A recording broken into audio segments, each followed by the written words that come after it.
As we start to wrap up our focus on the executive branch for both the federal and state level, we first entertain what happens when these leaders abuse their power. What necessarily is the impeachment process?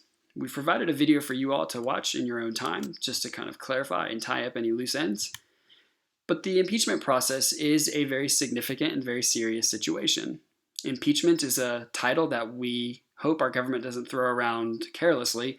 It takes a lot of patience, it takes a lot of investigation, and we must appreciate that at the end, these presidents are still citizens of the United States. And like all regular citizens, the president himself is a regular citizen who is also afforded all the protections American citizens receive, which includes a fair, honest trial. Simply put, impeachment is a charge of misconduct, and members of the public office who have been elected and chosen by their constituents or their citizens, they too are still held under the rule of law, which means they must obey and follow all components of American law because they are serving, again, a public office. As we examine the process for impeachment, a simple flowchart has been provided for you, but we will walk through this step by step. To begin the practice of impeachment, articles of impeachment are going to be drawn up by the House of Representatives. Remember that the House of Representatives is sort of a nod back to the Virginia Plan, which represents the population itself. And so if it is the will of the people, these articles will be created. And what this means, simply put, is if articles of impeachment are being drafted, this does not mean that they have been formally impeached yet. This simply means that the House of Representatives is requiring there to be an investigation and that there have been, under the questions of the people, some form of abuse of power, or the leader in charge who is being impeached or questionably impeached has done something wrong while they are in public office. Simply put, this is just as the same as if a formal citizen was being formally charged with a crime, which is known as being indicted. Just because you are indicted does not mean that you are found guilty. You have not had your trial yet. So we first recognize that the impeachment process starts with the House of Representatives.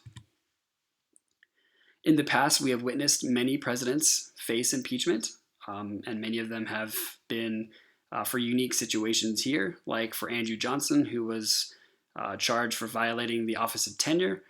He was impeached by the House of Representatives, but he was acquitted by the Senate by simply one vote, which is a very significant and very tight situation. For Bill Clinton, his charge was for lying under oath and preventing the impeachment process for being carried out appropriately, also acquitted by the Senate. Richard Nixon, another key example here of a person who was impeached while president. However, he was not actually impeached. He resigned before he could be impeached. And in a very unique scandal known as Watergate, President Nixon was, reading the writing on the wall and decided instead of drawing things out and going through this whole process in a trial, he chose to step down.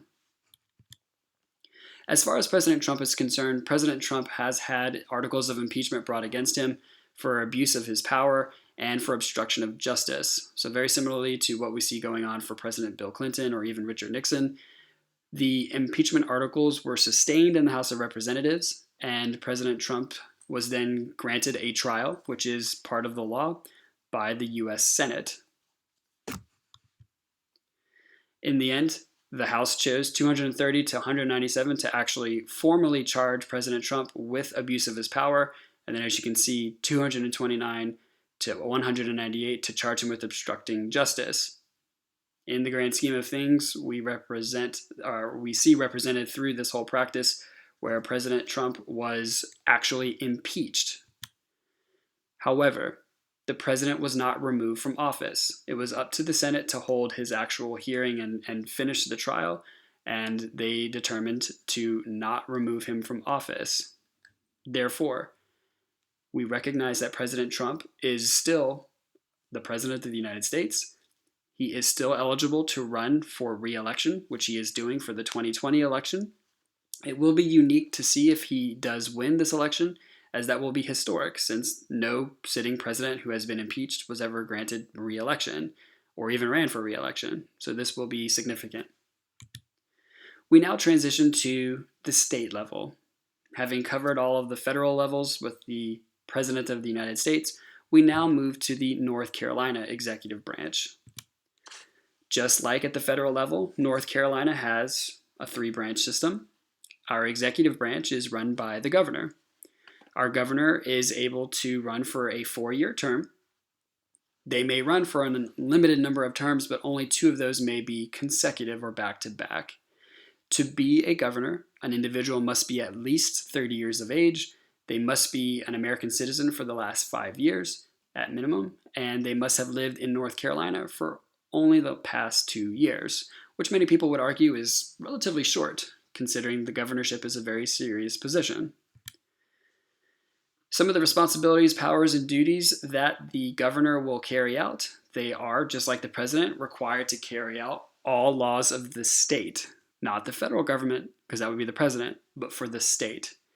Just like the president has for the federal level, the governor has the ability to issue executive orders. And just like the president can for the federal government, the governor may appoint officials and advisors for consent to the actual leadership of the people of North Carolina, but those must also be approved by the state Senate. The biggest position that the governor will be in charge of is to oversee the state budget. So just like as a chief economic leader for the federal government with the president, the governor has the exact same responsibility. As chief legislator, the governor has the ability to suggest and sign new laws into power for the state. Of course, the governor is hopefully able to push bipartisanship in the what's known as legislative assembly or the General Assembly for North Carolina, although that is a very hard thing to do. The president also has, as a chief legislator, a very special, unique privilege that a president does not have. A president, for the federal level, has the ability to veto a potential bill into a law, meaning kill it. However, a governor has the ability to do what's known as a line item veto, which means specifically a governor can veto just one part of a law and still pass through the remaining parts that were not vetoed. So the line item veto is a more specific and more calculated veto power, which is unique to something the president does not have. The governor does have judicial power as well. As judicial leader, just like a president, a governor may pardon people. They may commute sentences, which means to reduce, or they could change the limitations of parole.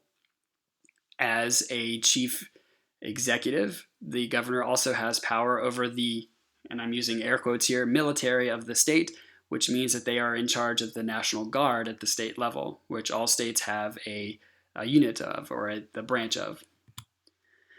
Just like the vice president, the lieutenant governor serves as sort of the governor in waiting and the sort of vice governor, if you will, for that position. Same term limits, 4 years. They would succeed the governor if the governor were to fall ill or incapacitated or no longer be able to do their job. And they will oversee, just like how the vice president oversees the Senate, the lieutenant governor will oversee the state Senate. However, a big difference that we see here is the lieutenant governor does run separately from the actual governor. This is not a combined ticket like you see at the federal level. Just like we see for the federal level, there is a cabinet, and for the governor, there is what is known as the Council of State. And in this Council of State, there are 8 agencies with specifically elected leadership who will serve 4-year terms. The people themselves choose the cabinet, though, not the governor. So we do see a difference here from that spoils system at the federal level. These individuals may serve unlimited numbers of terms because it is what the people determine as best for their state. So some quick examples of the Council of State, these 8 positions. You have, of course, a Secretary of State, just like you see at the federal level. You have a state auditor, treasurer, attorney general, or kind of like the chief lawyer for the state. You have a superintendent of public instruction who oversees all public schools, commissioner on agriculture, labor, and insurance. With a final look into the actual bureaucratic system, remember the chain of command or the hierarchy, we must recognize that it is the people who make these decisions for these positions. And that is it for our official look at our first branch of government, the executive branch. Again, if you have any questions, please reach out. Thank you and have a good day.